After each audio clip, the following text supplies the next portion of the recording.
This is the infamous, the famous Leah Ditton, who just spent 88 days and 10 hours rowing from San Francisco to Hawaii, setting the world record for a woman rowing a rowboat. And we'll drop in the comments, you know, a newscast about what she did and her website, so you can see her boat and you can see a little bit of her journey. And just to bring this into context, I have known Leah for a few years. I knew she was going to do this. It didn't actually register in my mind. So she said, you know, she's going to row from San Francisco to Hawaii. And I said, oh, to myself, okay. And I probably said, why? Which we'll ask her. Everybody probably asked her. And then, of course, in June, she just lit out from San Francisco after training for years for this. And so I do a daily Facebook Live, Leah, I was telling you earlier. And about once a week, I would update the crowd on, hey, check out Leah, go to her website, you can see her progress. And the context for why I'm following you, besides I'm fascinated and we're friends, is most of the people that follow me for what they might learn about attitude and mindset and motivation and persistence and consistency and all of the habits and disciplines and distinctions of somebody that achieves something great by their mental state and by being consistent. And I can't think of a better example. In fact, there is not a better example of anybody I've ever watched or heard of than what you did for 88 days. And so I just wanted to bring you to my audience, and I wanted to ask you some questions about your mindset and what the journey was like and how you held it together and all of that. So, hey, everybody, here's Leah resting up in an Airbnb in Hollywood. So hello, everybody in Richard's community. Thank you for following and being interested, and yeah, great to connect live. You're live all over the world. So, Leah, give us just a little bit of context, because most of the people watching this don't know anything about sailing and the community around the world of sailing and sailboat racing. And, you know, there's that race from California to Hawaii in a sailboat, which I understand you might, I don't know, you could tell people about, you're the youngest person to ever crew something that's ever happened somewhere. And so how many people have ever rowed from the West Coast to Hawaii? And what was the record before you? Okay, I understand that 9 people total have rowed from the US mainland to Hawaii. It's considered the mid-Pacific route, the North Pacific being Japan to San Francisco, and the South Pacific being South America to Australia. So it's the mid-Pacific. 9 people have done it. A lot of people have failed. There have been a lot of people who've set off and not made it off the coastline. It's well known that getting out of the Bay Area alone is your first massive challenge. And then your second is breaking away from the continental shelf, which, if you look at my tracker, was a gallant fight for far too long, really. I almost did not succeed. So that's 9 solo. There have been a number of others who did it as teams, but 9 solo. Only one other woman has done it solo, and she crossed in 99 days and some change, but she was supported. So that meant that she needed water because her water maker broke and she was unable to fix it. So her record is not actually registered with Guinness because of the outside assistance. So it makes it a very sort of, it wasn't really registered the first time, but at the same time, she was the first to do it, and you have to give it that, even if she doesn't get the certificate. So, yeah. Let me ask you the proverbial question. Why did you do this? Well, so San Francisco to Hawaii is training. So it's my half marathon before the full marathon, which is the original goal, which is to row from Japan to San Francisco, of which only 2 people have done that. Solo, both men, both towed the last 20 and 50 miles. So if I can succeed on that, that's very significant because I would be the first person, male or female, and there are very few records left with that opportunity to row land to land. Yeah, and what I realized sort of 4 years ago was that it was a massive, massive undertaking that needed almost an Olympic training, an Olympic team type approach to it. Yeah. So I decided to do this as the half marathon before the full marathon. So this 88 days at sea by yourself was training. No. Yeah, so 86 days actually. But yeah, that's why it wasn't really publicized when I left. You know, I left with 2 Guinness witnesses clocking the time of my departure. And that was it. You know, there was no press for 3 days. But I had broken out of San Francisco and boom, you know, then it took hold. People started following. Give us a little bit of a sense, Leah, of your daily routine. And so we'll get it. There'll be a picture in the comments of the boat. How long was the boat? And did you have a bed? And did you have a bathroom? And how many hours a day did you row? And when did you sleep? And how did you sleep? And can you just give people a sense of the logistics of what a day rowing at sea looks like? Okay, so my boat is 21 feet. It's an ocean rowboat. So it has a cabin at one end that I sleep in and a sort of cabin at the other end for storage. And in the middle, I row. And I would row as many hours as I could sustainably. So that worked out between 8 and 11 hours every day. So I do a morning session from sunrise to noonish or sun up time, and then sun overhead, and then a second session after a nap until sundown. And then I didn't row at night. It's not conducive to good recovery, and it's much harder to see the waves at night. So I only rowed during the day, which is, you know, a shame in a little way because some of the nights are magical, but that makes it sustainable. So when you go to sleep, how do you keep the boat from drifting back and losing all the ground you made?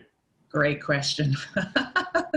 Sometimes I didn't. There was a whole spell where the current took away the miles I rode during the day, day after day after day. And that is a big trial of the human spirit.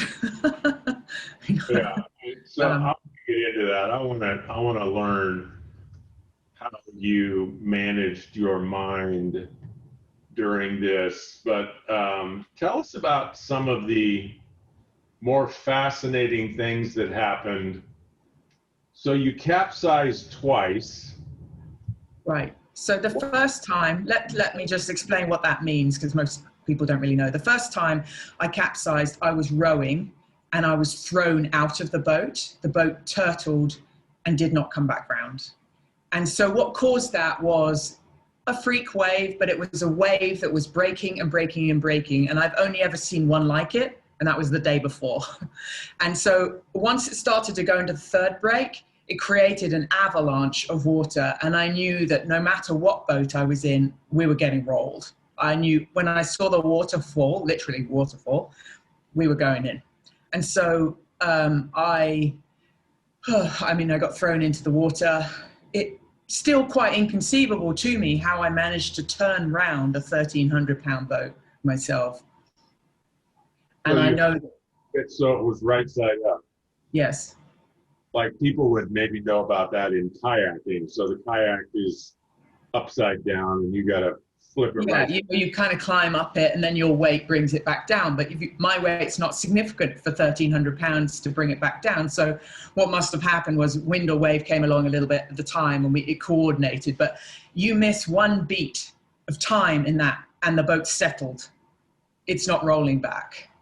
I mean, the minute I was in the water, I knew my chance to roll that back round was right now. You know, if I waited 1 second, we were now in a quite serious rescue situation, for which most people, to be honest, do not get recovered.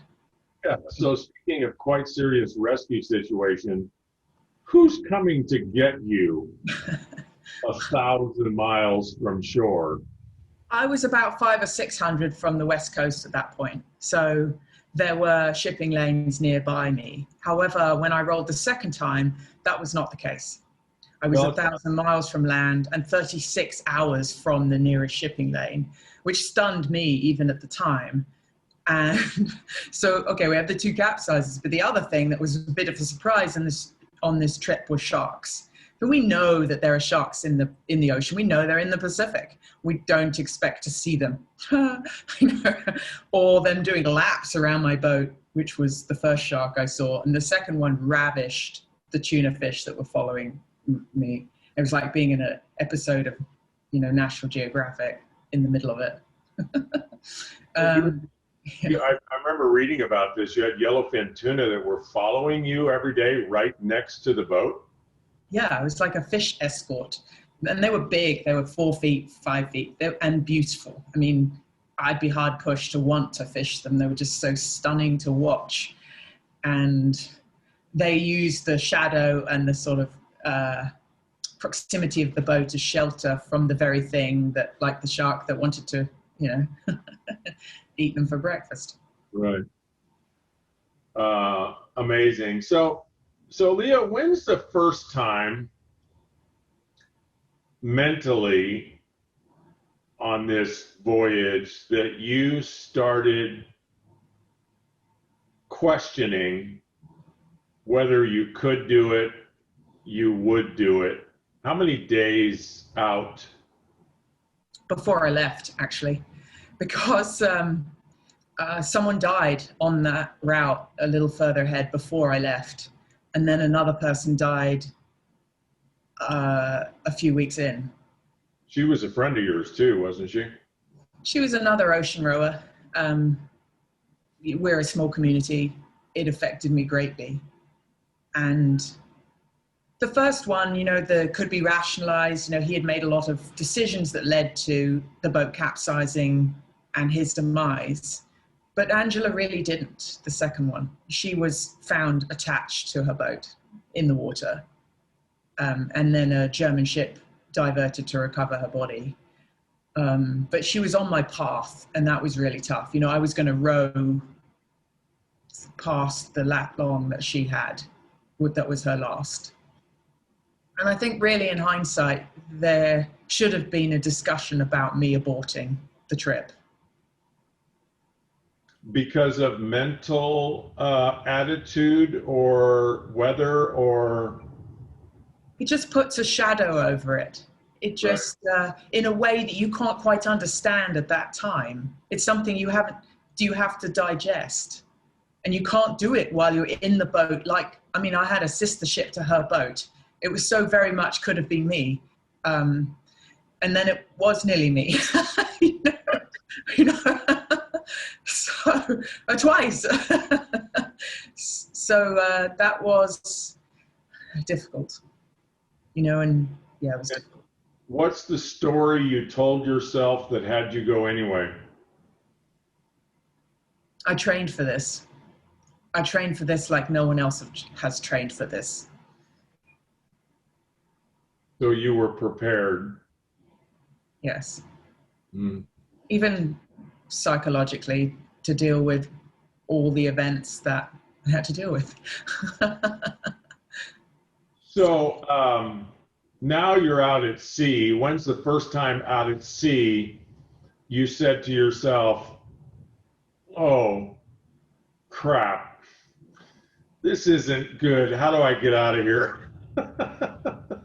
Well, I've been training for this for 4 years. Obviously, a lot of, blood, sweat, and hustling has gone into this. So, I wanted to be there. I wanted to do this. The only time in my entire career I've ever wanted to get off a ship was after the second capsize, Because the first capsize you could rationalize as a freak wave, but the second you really couldn't. You know, there was fundamentally something wrong with the boat. It was unstable. It didn't have enough lead low down. And no amount of putting water in the boat could change that. And I knew it. Yeah, I remember that. You were filling the boat up with water to make it heavier. Yes, I rode the Pacific across the Pacific. And so tell us about the second capsize. So I had just about got over the first. And the first was, the first made me afraid of the ocean. I thought I will never go to sea again after this trip. You know, I looked out to sea and for days I felt nausea, like a real physical PTSD reaction to it. And the only way I could sort of continue was to keep kind of giving it space. So I talked about it in my blogs, which felt extremely vulnerable, you know, but I kept allowing it to be there, you know.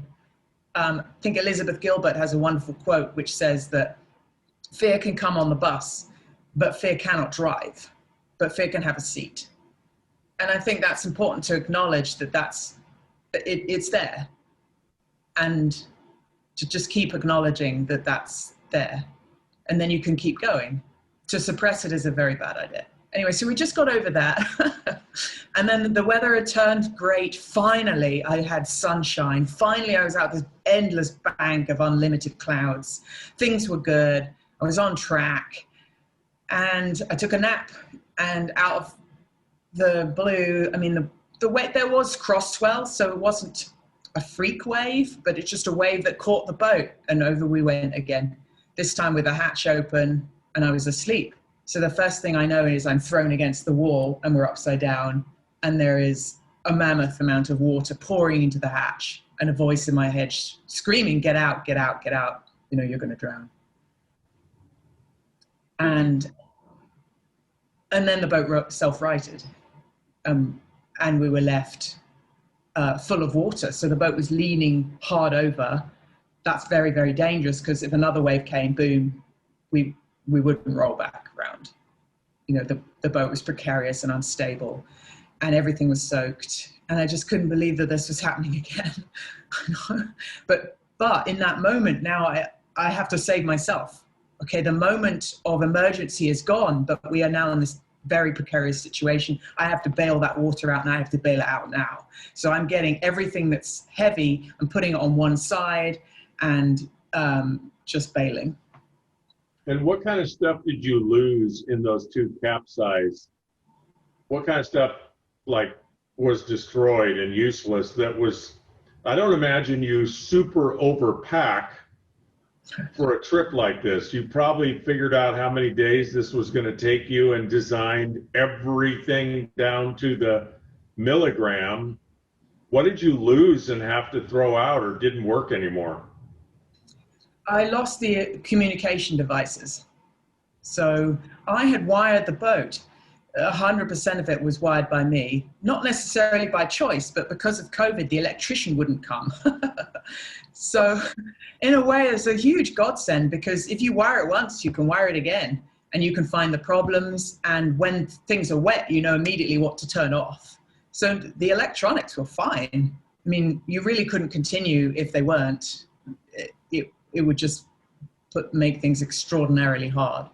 But so what I lost was the mobile communication devices, the email device, the ability to send back videos, and that cut me off. So now you've gone through this thing, and all you have is a bad telephone. And would you have a sat phone? A sat phone, yeah. But sat phones are now old technology compared to these mobile sat dishes that enable you to use WhatsApp and have a great phone call while you're at sea. A great expense, mind you. Right. So I lost that, but also everything was wet, and now we have a mold problem. You have to wash everything. So the first capsize gave me a sort of damp cave kind of mold, and the second capsize gave me a mildew kind of mold. And so after both capsizes, I was washing and washing and washing, because you've got to keep that out of your lungs. And the only way to do that is to keep on top of it, to air and dry and wash continuously. So I know everybody's trying to figure out, well, How do you do laundry on a rowboat? Well, you can do 3 items at a time at the most per day, and you need to do it on certain days where they're not going to get sprayed by salt water. And it's using water that you create to drink. So you have to manage that in a bucket, in a tiny bucket. Wow. So tell me about rowing, Leah. That's 86 days. And just to give you context, a lot of the people that I work with, what they're trying to figure out how to do mentally is get motivated to do something. Maybe it's around fitness, maybe it's around building a relationship with someone, maybe it's around business development, making sales calls. They're trying to figure out how to do something that maybe takes somewhere between 30 minutes and 2 hours a day in the comfort of their home, where their life is not at risk. And it's really not that difficult to do. And probably the biggest challenge they have is, they might do it for a week and then they get distracted, or they get lazy, or they get negative, and they fall off the wagon and they lose their consistency. How did you deal with the motivation of rowing every day? Now, I know you kind of had to row or you're lost at sea, but how did you deal with that from a motivation standpoint? Rowing every day for 8 to 11 hours for 86 days. How did you get up for that? Do you love rowing that much?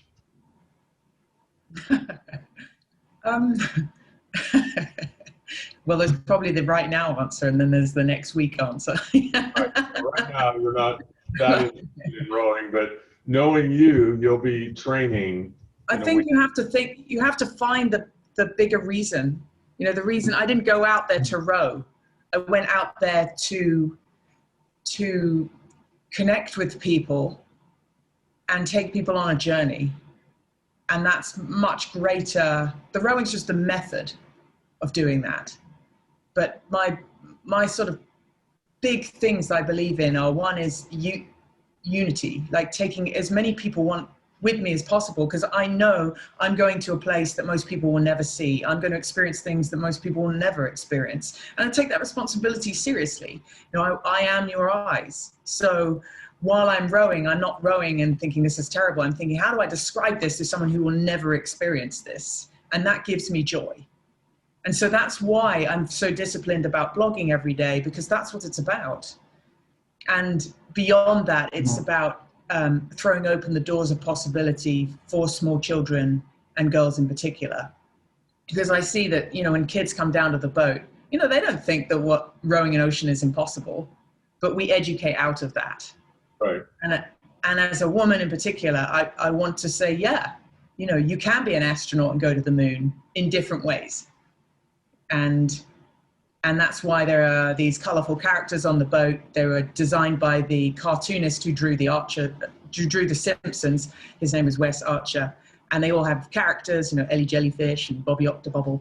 And I wanted to be joyful as well. It's funny because this trip in particular, I've never felt comfortable on the other side of the camera doing that sort of selfie cam, but I just broke through that on this, and I did a lot of it because that's the way that we watch and follow these things now. So I did it because that's how people would follow it. That's a beautiful leadership vision, Leah, to take people a place that they'll probably never go on their own, so they can see the possibilities, span their horizons. And so you have a responsibility to succeed, right? Because if you're out to inspire women and young girls, they don't want to hear about you being lost at sea. They want to hear about you rowing into Waikiki Harbor. Right. And that but you don't have to succeed, but you have to take them on the journey. You have to let people in. If I got off on the ship, I feel that everyone should know why. Yeah. And I think it would have been okay for me to abandon ship, but you needed to know why if you're going to come on the journey. Beautiful inspiration. So tell us about the real marathon. This was just training. The real marathon is Japan to San Francisco. Yes. How many days at sea will that be if everything goes according to plan? So it's twice the distance and so twice the time at sea. So you're looking at 150 to 180 days. So this was a really good test of the team, the communications, my nutrition. I lost 10 pounds, that's it, 10.3 pounds. I gained 1% fat mass, which was very disappointing to me because I, was hoping for a washboard stomach by the end. And so to look down and still be able to pinch an inch and a half, I'm quite disappointed.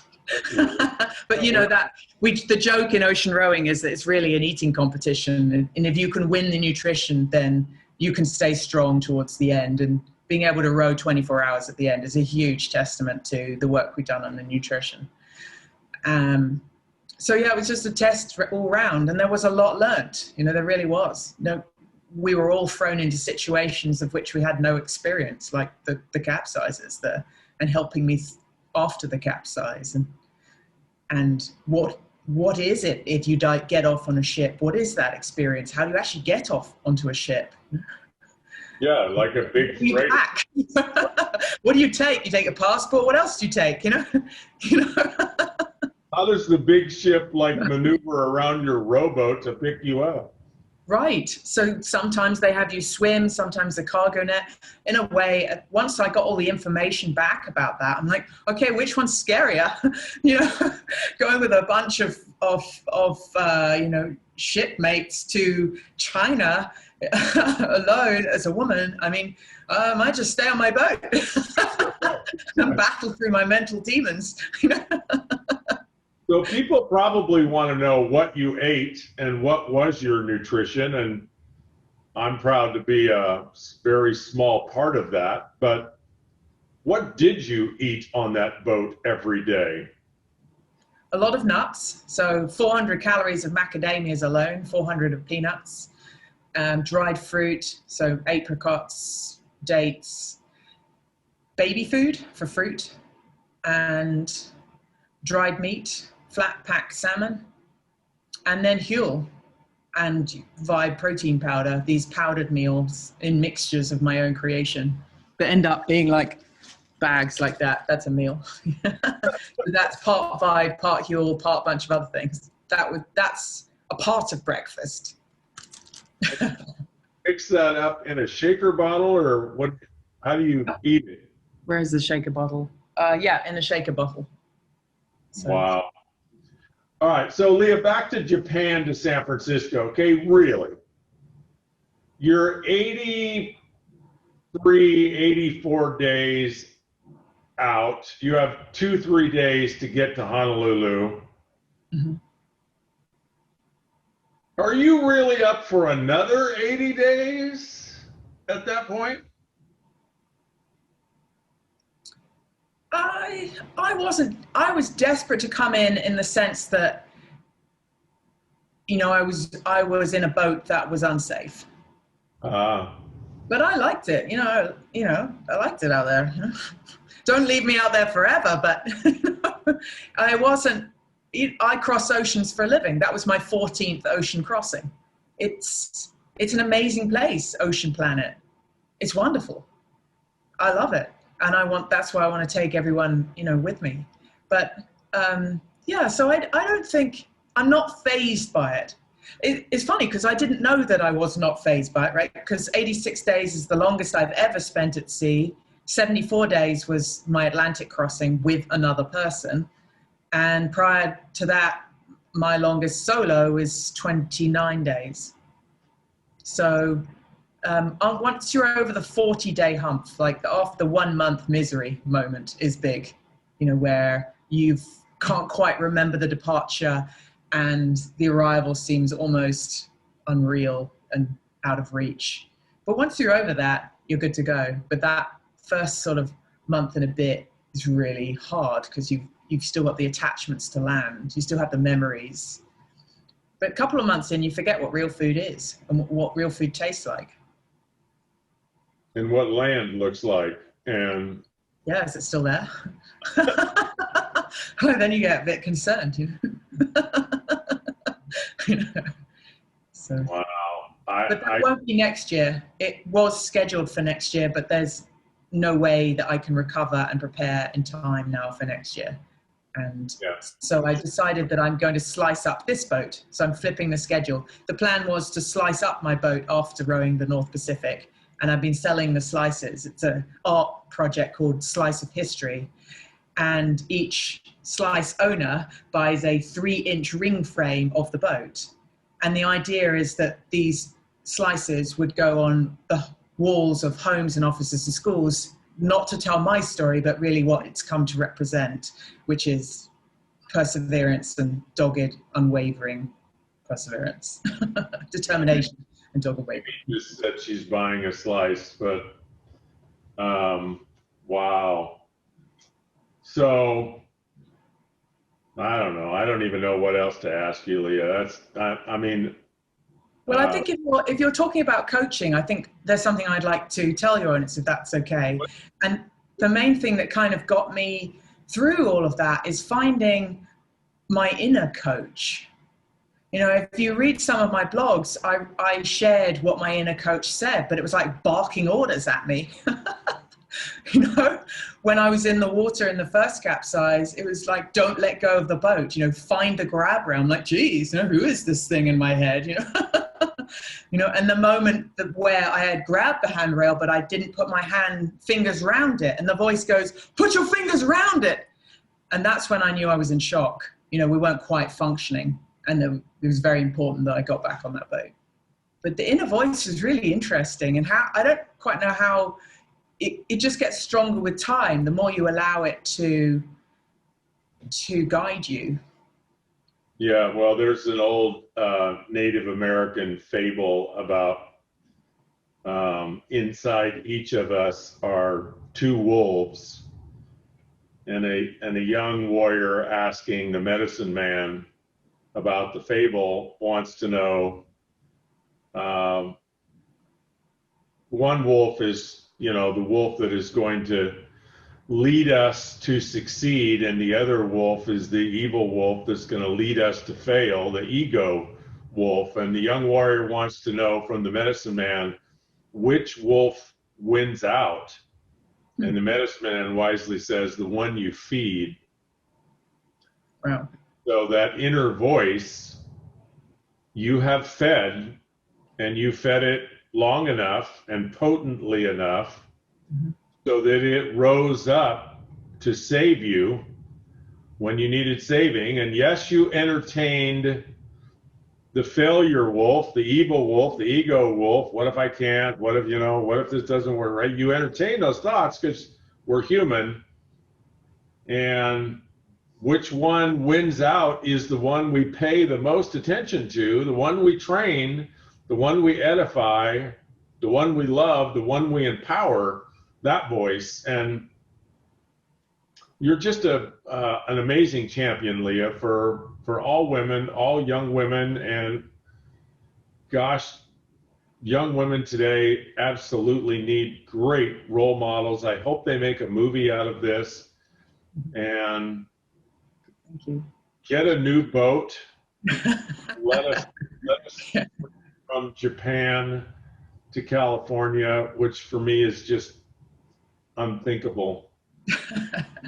There's a really fantastic TED talk called Inside the Mind of a Master Procrastinator by a Brazilian guy whose name escapes me, but the talk about the inner voice is wonderfully and hilariously identified in that talk. I can't recommend it enough as if anyone's interested in that kind of inner voice, nurturing the inner voice.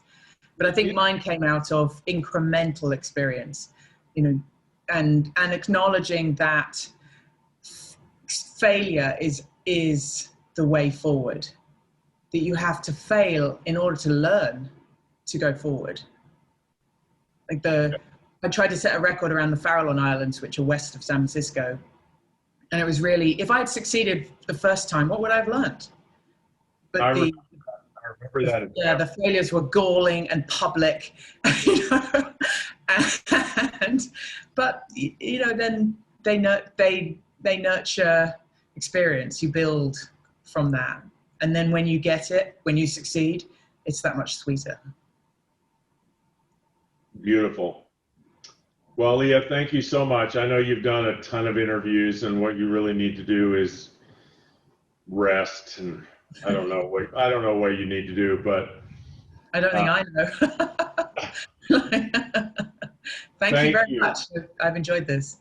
Thank you for the time, and thank you for your heroic effort, and thank you for succeeding and surviving.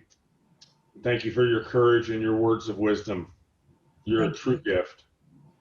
And we're leaving everything up. There's a new blog. I wrote the last 24 hours last night, and there's 2 more blogs to come up. So if you have a look, or the community want to have a look, there is, you know, the what happened next is getting written about. So check in on that. Good. Those will all be in the comments, folks. Thanks for tuning in. We really appreciate it. And I'll see you tomorrow morning on Daily Dose of Salt. Thanks, Leah. Thank you. Bye-bye.